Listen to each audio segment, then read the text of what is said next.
ही शान कोणाची? ही शान कोणाची? ही ताकद कोणाची?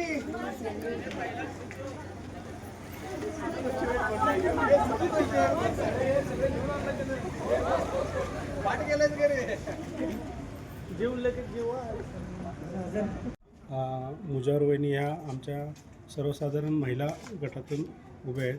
त्याचबरोबर आमचे दलवाई साहेब हे ओबीसी पुरुष ह्या गटातून उभे आहेत. असे आम्ही 4 उमेदवार वार्ड क्रमांक 2मध्ये उभे असून सध्याची जर आमची प्रचाराची यंत्रणा बघितली, माननीय प्राध्यापक मोहन वनखंडे सरांच्या पूर्वनियोजित प्लॅनिंगप्रमाणे हे इलेक्शन आम्ही लढत आहोत. आणि असं कोणी आविर्भावात राहू नये की केवळ आमचा पक्ष मोठा आहे, आमच्या पक्षाला इथं विद्यमान नगरसेवक आहेत, असं त्यांचं एक वातावरण निर्मिती सुरुवातीला होती. जसा वनखंडे त्यांनी इथे प्रवेश केला उमेदवारीमध्ये, त्यावेळेला या प्रभाग क्रमांक 2ची गणिते सगळी बदललेली आहेत. आणि ह्यापूर्वी आम्ही भारतीय जनता पक्षात काम करत होतो, त्यामुळे आम्हालाही माहिती आहे की प्रचार कसा करावा आणि यश कसं मिळवायचं.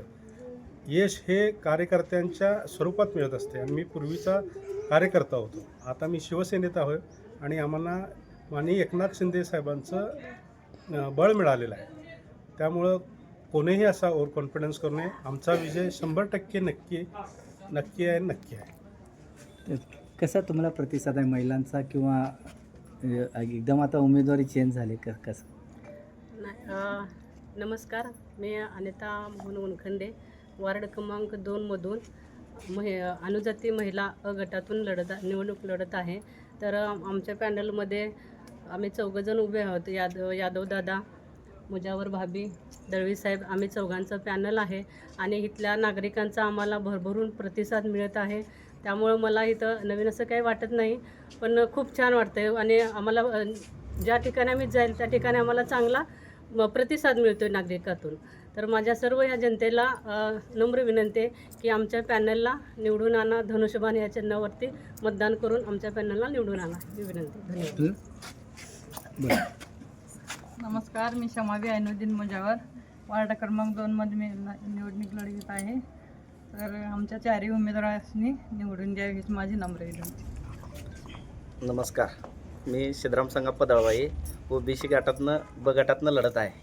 त्यामुळं आत्ता प्रचार यंत्रणा तर चालूच आहे. प्रचार करत असताना जी लोकांच्या मनामनातून जी ही व्हायला लागल्या, प्रतिसाद मिळायला लागला आम्हाला, त्यामुळं आमचा विजय ही नक्की होईल असा आम्हाला विश्वास आहे. त्यामुळं ते बाकी बघा तेवढं बोलले बघा. एक घोषणा शिवसेनेचा